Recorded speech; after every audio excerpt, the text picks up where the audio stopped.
What's up, YouTube? This is MetallicTCG, and today we're coming out with a very different type of video. As you can tell, this isn't a Yu-Gi-Oh! Duel Links, Master Duel, Magic the Gathering, none of that. So, over at twitch.tv/Metallicaerox, I've actually been streaming quite a bit of Yu-Gi-Oh!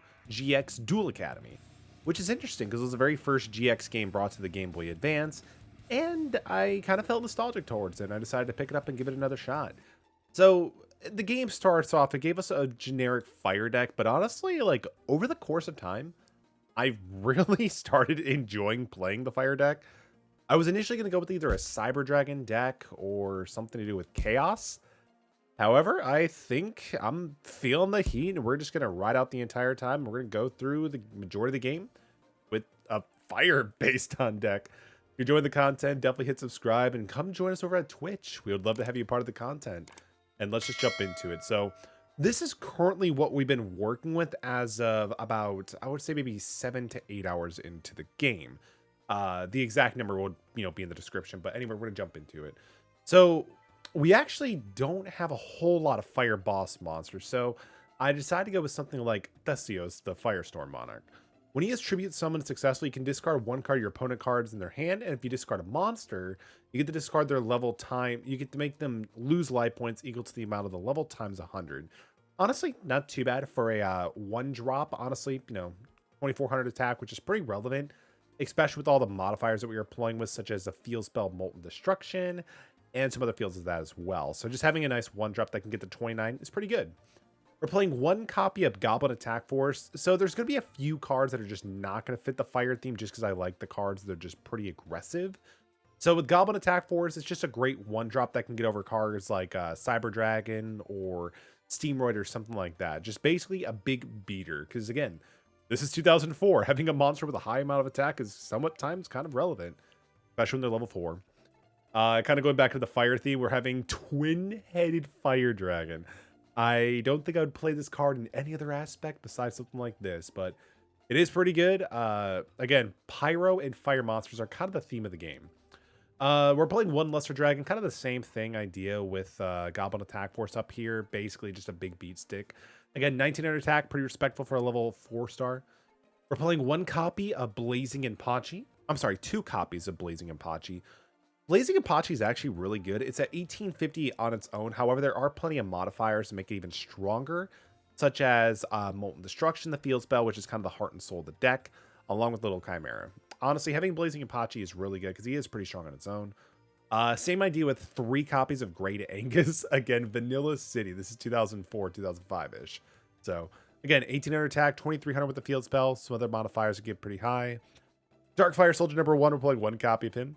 One copy of Spirit of Flames. I actually want to get more copies of Spirit of Flames. So with Spirit of Flames, he is actually one of the more unique cards in the game where he can actually be special summoned by banishing a fire monster from our graveyard. And he gets 300 attack during the battle phase, which is pretty good. So based on its own, he's 2000 attack, but with other fields, he can be up to 3000 easily. So we are playing one copy of him. I do actually want to get a second copy because he could just be a great way to storm the board. Because again, you could special summon him more than once per turn if you have the fires in the graveyard. We're playing 3 copies of UFO Patrol. This dude is like the best to open up with, honestly. When he gets destroyed by battle and sent to the graveyard, you can special summon a fire monster from your deck with 1500 attack points or less. Ultimately, if you're facing off and your opponent has more than one monster, you're probably going to send out a second copy to float. But ultimately, you're probably going to end either with Little Chimera or actually Ultimate Baseball Kid. We're playing one copy of Inferno. I need to get another copy of this guy as well. So when he destroys an opponent's monster from balance into the graveyard, you can inflict 1500 points of damage. And he can also be special summoned by banishing a fire monster from your graveyard to remove from playfield. So again, Spirit of Flames and Inferno can be really, really good, especially if we boost Inferno stats. 1100 is nothing to scuff at, but however, we can get him out easily up to 1600 with the field spell. But we also have cards like Malevolent Nuzzler to make it even higher. So honestly, he's a good card to tank up and make kind of like a Voltron strategy. One copy of Penguin Soldier. I mean, to be honest, with Penguin Soldier, it's just such a good card. When he gets flipped up, return 2 monsters from the field to the hand. Usually you want to flip him up so you can return himself and also one of your opponent's cards. But hey, it's Penguin Soldier, baby. It's a good card. One copy of Little Chimera. Honestly, I'm kind of surprised I've been having this card in the deck for so long, but it kind of just works really well. As long as card makes it up in the field, increase the attack of all fire monsters by 500 and decrease all water by 400. Again, with the little Chimera giving the boost for, like, Spirit of Flames, putting them up to 2,500 during the battle phase thanks to Spirit of Flames effect. UFO Turtle up to 1,900 is actually kind of funny. And again, everything else just being boosted up is also really, really fun. I never thought I'd get so much usage out of a little Chimera. 2 copies of Ultimate Baseball Kit. This dude is, like, literally the MVP of, like, some of the streams that we've been doing at Twitch. So he gets attack increases up by 1,000 for each fire monster other than this card in the field. So if we have 2 copies on the field, they can each boost each other up. But you can also send 1 fire monster from the field to the graveyard and inflict 500 points of damage. I don't care so much as about his second effect, but we've gotten this kid up to like 4,000 attack. I think the highest I got him was like 4,700. It's kind of ridiculous. It's kind of ridiculous. 1 copy Maniac Bug. Again, same generic, effect monster back in the day. Really good. It's a bit slow these days for sure, but, it flips up, destroys an opponent's monster in the field. What more can you really want? 1 Magician of Faith. Magician of Faith is just really good to recycle some of our more powerful spell cards, such as our Field Spell, Terraforming, Ups Our Goblin, Giant Shrunade, Heavy Storm, because sometimes you do want to push for game and just clearing your opponent's back row is the best way to do it. 1 Malevolent Nuzzler, again, just to kind of like help push for damage. I really do like stacking this card with like either the Field Spell or the little Chimera on top of Inferno, just because at that point we can get Inferno up to what is like 22 or 23, and then just start attacking over monsters and doing excessive burn damage. Fissure is just another card to be able to get rid of your opponent's problematic threats. Because it's not like Smashing Ground, it doesn't have to run the risk of destroying our own card, but your opponent's monsters. Honestly, I might switch out Fissure with Smashing Ground, just because with our Field Spell, it reduces our defense points anyway. And as you can tell, a lot of our fire monsters, their defense is pretty low. Everybody is pretty much under, with the exception of the 5s and aboves, like under 1,200 with the exception of Inferno. So we generally don't have a high amount of defense, which is fine. We just play to our strengths at that point. Pot of Greed at 1 because it's illegal. Draw 2 cards. Apparently that's what it do, Yugi. Tribute to the Doom. Discard a card to be able to destroy a monster on the field. Really good. With this card, it can actually be really nice to discard, like, maybe Twin-Headed Flame Dragon. So you can have a fire in your graveyard to banish it off for Inferno or even Spirit of Flames. Heavy Storm, just really good to clear the opponent's field. Personally, I sometimes prefer to use Giant Shrunade over Heavy Storm, but there are some applications where it makes more sense to use Heavy Storm. So ultimately, we'll use Heavy Storm if we need to, but I generally like to keep our field spells, so sometimes you just got to figure out what works best, but it's good. We're also playing 1 copy of Snatch Deal. Snatch Deal is kind of stupid just because you can take your opponent's monster, summon your big monsters, beef them all up, and then just start going for damage. But again, one of the more relevance I've been doing with Snatch Deal is just getting rid of problematic threats. Like, even if I can't really attack or use them too much, just getting them off the field so I can start attacking is pretty good. Sure, you have to give them 1,000 life points during their standby phase, but that's like really nothing when you do like 6k. 1 copy of MST because it is at 1 in this game currently in our progression.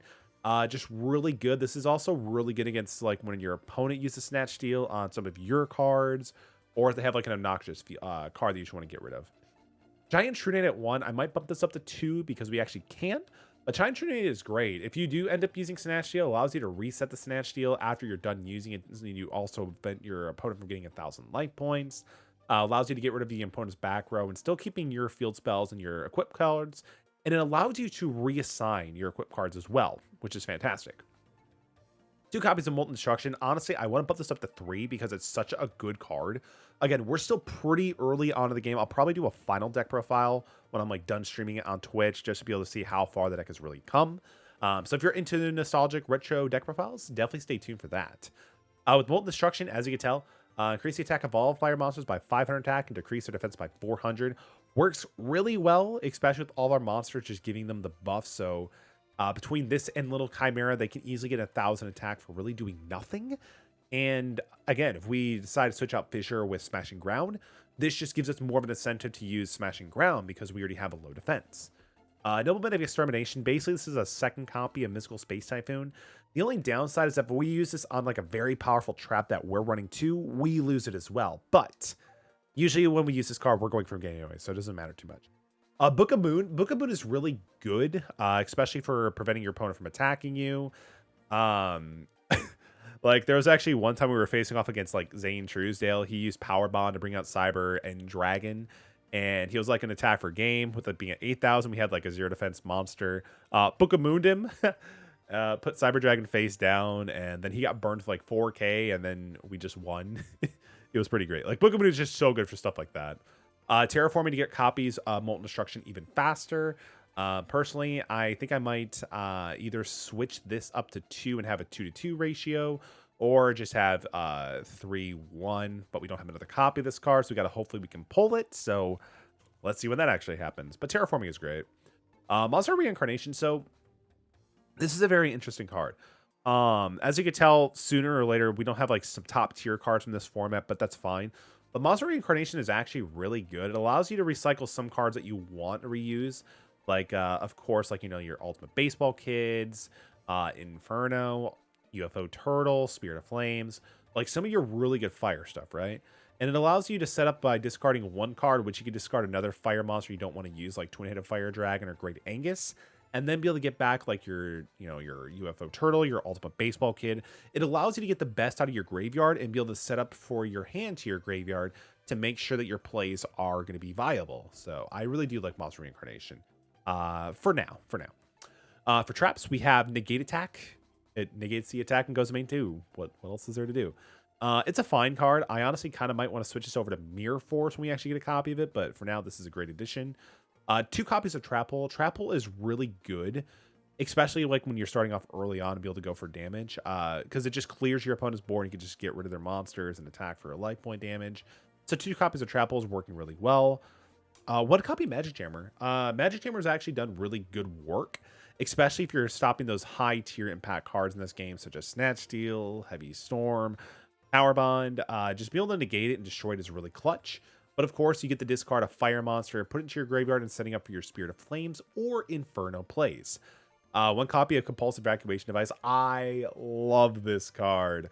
I was facing off against Zane Truesdale. The dude literally summoned Cyberstein, paid 5,000 life points to summon Cyber End Dragon, and then in response after that resolved, I just compulsed the Cyber End Dragon back to his hand, and then just summoned like a Spirit of Flames, used like Molten Destruction or something, and attacked over Cyberstein with like another fire monster and just won per game. So Compulse is so good. Like, this thing is it just saves games, because like if they go for a high fusion play or Cyberstein, you can just get rid of the monster they put in so much work into, and you kind of win there. So we actually might put this up to 2.